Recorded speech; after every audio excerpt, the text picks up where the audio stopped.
በአውሮፓም በአሜሪካም በኤዥያም ሆን ብለው ስራዬ ብለው አረብ ሀገር ያሉ ሴቶችን የሚያሳድዱ ወንዶች አሉ። እና አዲሱ የሚባለው ልጅ በየጊዜው አዳዲስ ጫማና አዳዲስ ልብስ እየቀያየረ አዳዲስ ሴቶችን እየተዋወቀ በየካፌው ይዞ ይዞራል። አዲሴ ደግሞ ነገ አዲሱ ያገባኛል ብላ ጧትና ማታ የማዳምን ጭቅጭቅ ችላ ለፍታ ሰርታ ገንዘብ ትልክለታለች። አረብ ሀገር መጣው ያባንበሬ ሽጬ በእናትሽ ውድዬ ስልክውን ግዢልኝ ማለት ጀመረ ይበላል አፈር። ይህን ቪዲዮ ድንገት ዛሬ ቲክቶክ ላይ ስክሮል ሳደርግ አይቼው በጣም ስላሳቀኝም በጣም ስላስገረመኝም ለእናንተ ላጋራ ብዬ ነው የመጣሁት። በተለይ ከሀገር ውጭ ያላችሁ እህት ወንድሞቻችን፣ በተለየ ደግሞ አረብ ሀገር ላይ ማዳም ቤት ያላችሁ የማዳም ቅመሞች እናንተን በቀጥታ ይመለከታል። ቪዲዮውን እስከ መጨረሻው ተከታተሉና መጨረሻ ላይ በምነግራችሁ ነገር በጣም ትገረማላችሁ። ኢትዮጵያ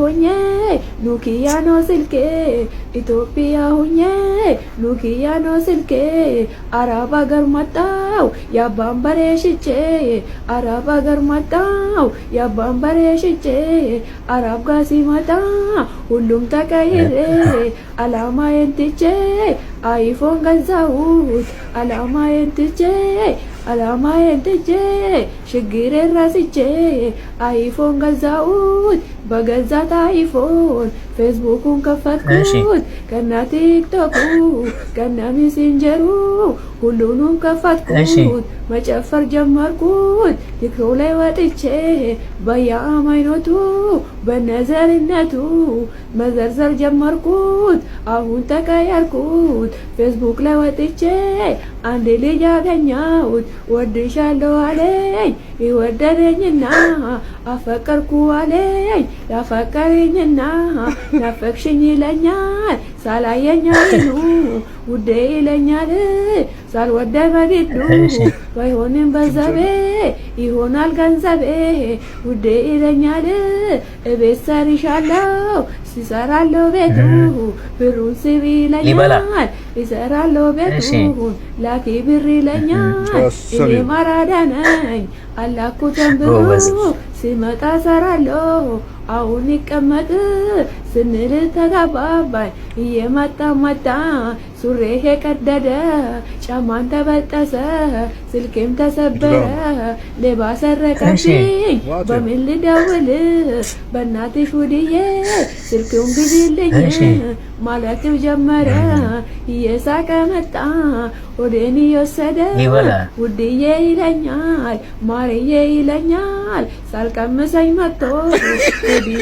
ይለኛል እኔን ሳላይ ምን አይነት አራዳ ወይ አንተ ደፋሪ አራለን አገኛም እኔን አትገኛም ይበላል አፈር አትገኛም እኔን የመጣው አላማ ብሞት ማረሳም የመጣው አላማ ብሞት ማረሳም አገሬ ላይ ሆኜ እንጨት ስለቅም በጉልበት ተሸክሜ ላማጣ እናቴ ውሃውን ቀድቼ ስልክል ለእናቴ ሁሉንም ሰረቼ መጣ ውጭ አገሬ እዚህ ጋ ሲመጣ ሁሉም ተቀየረ ኧረ መጨፈር ኧረ መሰዳደብ እባካችሁ ተው እስቲ እንተማር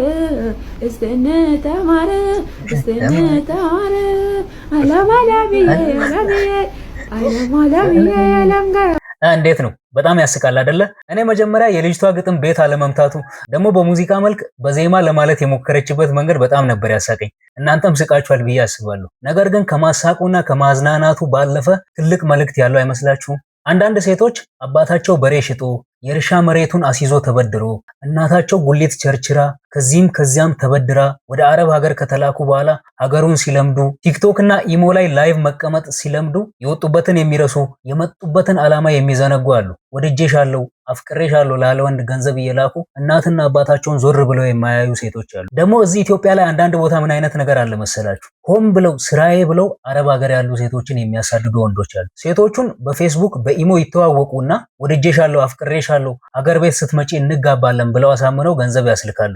ከዛ የዋህ የሆነችው የማዳም ቅመም ገንዘብ ትልካለች፣ እሱ እዚህ ከሌላ ሴት ጋር አሸሺ ገዳሚ ይላል። አንድ ጊዜ ምን ሰማው መሰላችሁ? አንድ ሻይ ቡና የምንልበት ቦታ ከጓደኛዬ ጋር ቁጭ ብለን ከአጠገባችን የተቀመጡ ሌሎች ልጆች ነበሩና አንደኛው ምን ይለዋል? ስማ ያ አዲሱ የሚባለው ልጅ ስራው ምንድነው ቆይ ብሎ ይጠይቀዋል ጓደኛው። ከዛ ያኛው የሰጠው ምላሽ በጣም ነበር የገረመኝ። አይ በፊት ጋራጅ ይሰራ ነበረ፣ አሁን ግን ስራ ትቷል፣ ፍቅረኛው አረብ ሀገር ነች የሚል መልስ ነበር የሰጠው። እና ይሄን ሰምቼ በጣም ነበር የገረመኝ። ፍቅረኛው አረብ ሀገር መኖሯ ለሱ ስራው ነው መተዳደሪያው ነው ዝም ብሎ ዘንጦ ነው የሚኖረው የሚል ጥያቄ ፈጠረብኝ። እና አዲሱ የሚባለው ልጅ በየጊዜው አዳዲስ ጫማና አዳዲስ ልብስ እየቀያየረ አዳዲስ ሴቶችን እየተዋወቀ በየካፌው ይዞ ይዞራል። አዲሴ ደግሞ ነገ አዲሱ ያገባኛል ብላ ጧትና ማታ የማዳምን ጭቅጭቅ ችላ ለፍታ ሰርታ ገንዘብ ትልክለታለች። እና ባካችሁ እንደ አዲሴ አትሁኑ። ቅድም ልጅቷ እንዳለችው በአካል እንኳን አይቶሽ የማያውቅ ወንድ አፈቅርሻለሁ እዚህ ልጅ አምነሹ ዝም ብለሽ ገንዘብ አትላኪለት። አገር ቤት እያላችሁ መንገድ ላይ ሲያገኟችሁ እንኳን ሰላም ማይሏችሁ ሰዎች እናንተ ከሀገር ከወጣችሁ በኋላ እናንተን አፈላልገው ገንዘብ እንድትልኩ ይጠይቋችኋል። እዚህ እያላችሁ እንደ ዘመድ አንድ ቀን እንኳን ጠይቋችሁ ማያውቁ ሰዎች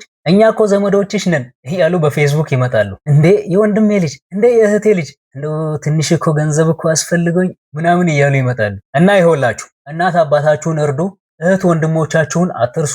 ከምንም ነገር በላይ ግን ለራሳችሁ ቅድሚያ ስጡ። አገባሻለሁ ላለ ወንድ ብር የላካችሁ አትበሉ። እናንተ በላካችሁት ብር ሌላ አግብቶ ወልዶ ሊጠብቋችሁ ይችላሉ። ሌላው ቢቀር በወንድም በእህቶቻቸው ገንዘባቸውን የተካዱ ብዙ ሰዎች አሉ።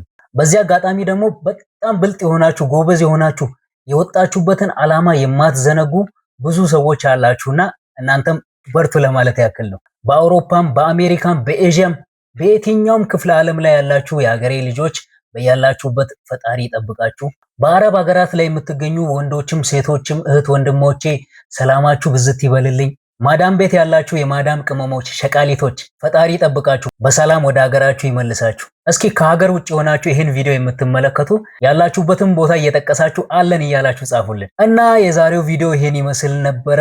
በሚቀጥለው በሌላ ቪዲዮ ተመልሰን እንገናኛለን። ለዚህ ቻናል አዲስ የሆናችሁ ሰብስክራይብ እያደረጋችሁ ቤተሰብ እንድትሆኑ ግብዣዬ ነው።